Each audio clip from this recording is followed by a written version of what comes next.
So this whole we are all one thing, what the heck does it mean? Because I'm pretty sure if I'm one and you're one, then shouldn't we make two and not one? I don't get it. How does this make sense?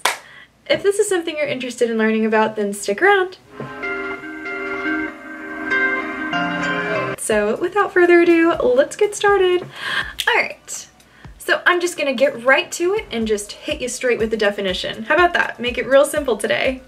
You are a single part, unique, but not separate from the whole. You are both infinite and equal to the sum of the whole.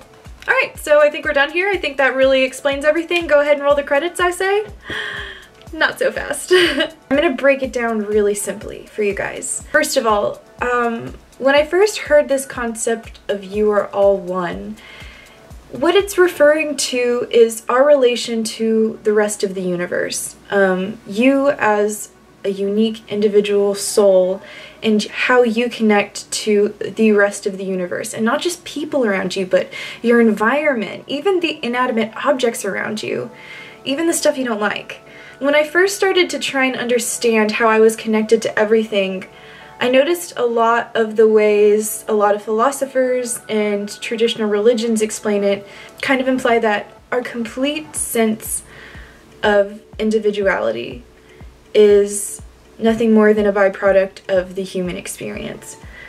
And that when the human experience is over, the energy just sort of assimilates back into the rest of the universe. You can kind of picture this explanation as sort of like a lava lamp, how a glob kind of comes up a little bit, has a brief moment of separation, and then kind of gets just reabsorbed back into the whole mess, and you can't really distinguish it from, you know, the muck at the bottom, the source of it all. And this could potentially be an explanation, and this honestly kind of freaked me out in the beginning when I heard about it. I can see how looking at this concept from a purely philosophical perspective can kind of imply that that might be how this all-one concept can be interpreted, but I personally think there's so much more to it than that. And I personally believe in an individual soul. Not necessarily separate from the rest of the universe, but I do believe in individual, infinite, ever-expanding, ever-evolving consciousness.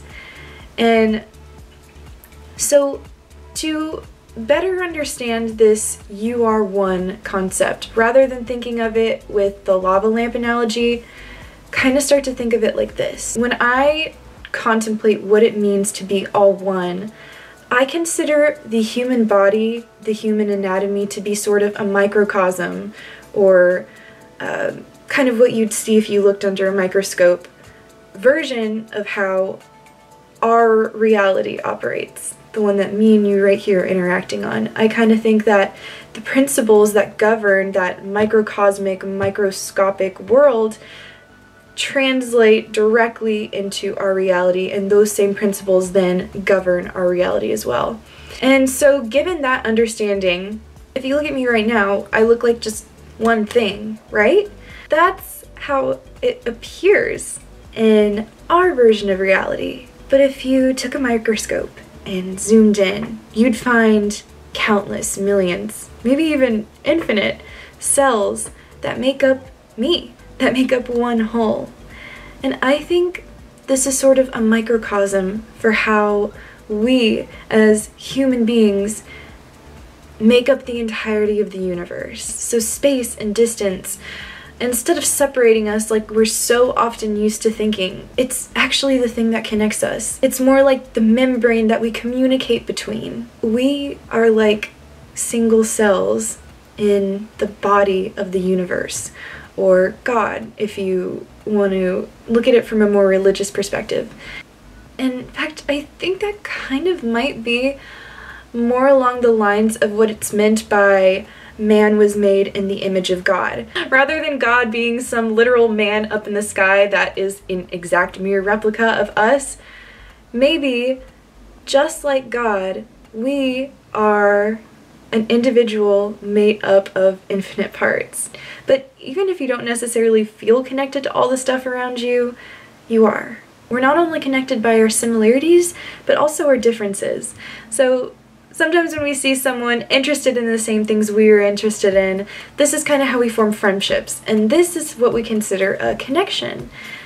And I want to challenge you to also consider when you encounter someone that's different from you, also a form of connection. Even if it's not a positive interaction that we have with other individuals, it's still a form of a connection. So going back to that second part of that definition where I said that you are both infinite and equal to the sum of the whole. So how could that possibly make sense? That's because everything is infinite, just like you. And it might not seem that way because we are currently in a confined space, otherwise known as our lifespan. So this is difficult because as humans, our concept for comparison and deciding what's better or worse is based on things being finite and separate. But these concepts, finite and separate, are all actually illusions. And when you can look past that, you can realize that we are all actually equal because we are all infinite. Just like the entire universe is infinite, you too are infinite. And so that's how you as an individual part can be equal to the whole. And not just the whole, equal to all the other parts around you. You're no better or worse than the people in your life, than the people you're jealous of. That's all just an illusion. Instead, just think of yourself as different. And we're all different, and we're all unique in our own ways. So maybe it's kind of hard for you to wrap your mind around the concept that you are infinite, and maybe you're having a hard time identifying with your infinite soul. So think about this. Think about a purple elephant with a hat, okay? Now think about an ocean. Think about a pencil. Were you able to do it? Were you able to picture it? I bet if I asked you to picture anything, you'd be able to do it. Even things you never even imagined you'd be able to imagine. You can literally think of anything. There are no bounds, no restrictions to your own imagination, to your own mind, to your own consciousness. If you really think about it, it's really not that hard to understand that your consciousness is infinite.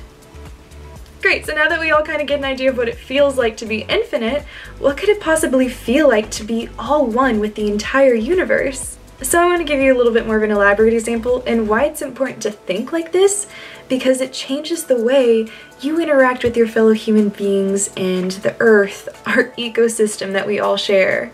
Does anyone have a favorite sports team? I do, it's the Spurs. But I don't really want to talk about what's going on right now with all the trades. So I don't know if you've ever been to a live event, but it's actually really exciting, even if you're not that into sports. And I don't know about you guys, but there's a moment when my team scores and every single person around me cheers, and I look around and I just see happiness for all the exact same reason. And that's kind of what I feel like being one with the universe would feel like. Just being incredibly united by love with all of the people around you. And if we could all pause for a second and realize that we're all on the same team here. We're all on Team Human. And that anytime we do some act of selfishness or we're really, really greedy, it's as ridiculous as the Spurs trying to shoot a basket for the other team. One last thing before we go. I know all of this stuff sounds really hard to believe, and it all sounds really theoretical and philosophical. And when I first started getting into spirituality, that's kind of what I thought all of this was. Just some kind of hopeless way of coping with death and some idealistic fantasy of what my soul could possibly be like. And so I searched really hard for physical evidence, physical proof that this isn't all just fantasy, that this isn't all just some idealistic hope, some wish. And something that has given me probably the most reassurance that all of this might actually be real is near-death experiences. And that's something I want to get about in another video, but before we do, I want to read you guys a passage where a neuroscientist who could not justify how he was able to have this vivid near-death experience when he was brain dead. Something that really caught me with his experience was that he described something very similar to what I just described to you guys, and so I'm gonna read it to you and let you guys decide for yourself. Seeing and hearing were not separate in this place where I was. I could hear visual beauty. I could see joy and sound. It seemed that you could not look at or listen to anything in this world without becoming a part of it, without joining with it in some mysterious way. Again, from my present perspective, I would suggest that you couldn't look at anything in the world at all. For the word "at" itself implies a separation that did not exist there. Everything was distinct, yet everything was also a part of everything else, like the rich and intermingled designs of a Persian carpet or a butterfly's wing. Okay, so if someone who supposedly traveled to the afterlife by having a near-death experience by losing consciousness in this body and possibly gaining consciousness somewhere else was able to describe what philosophers throughout human history have been implying, then maybe there really is something to this whole "we're all one" thing.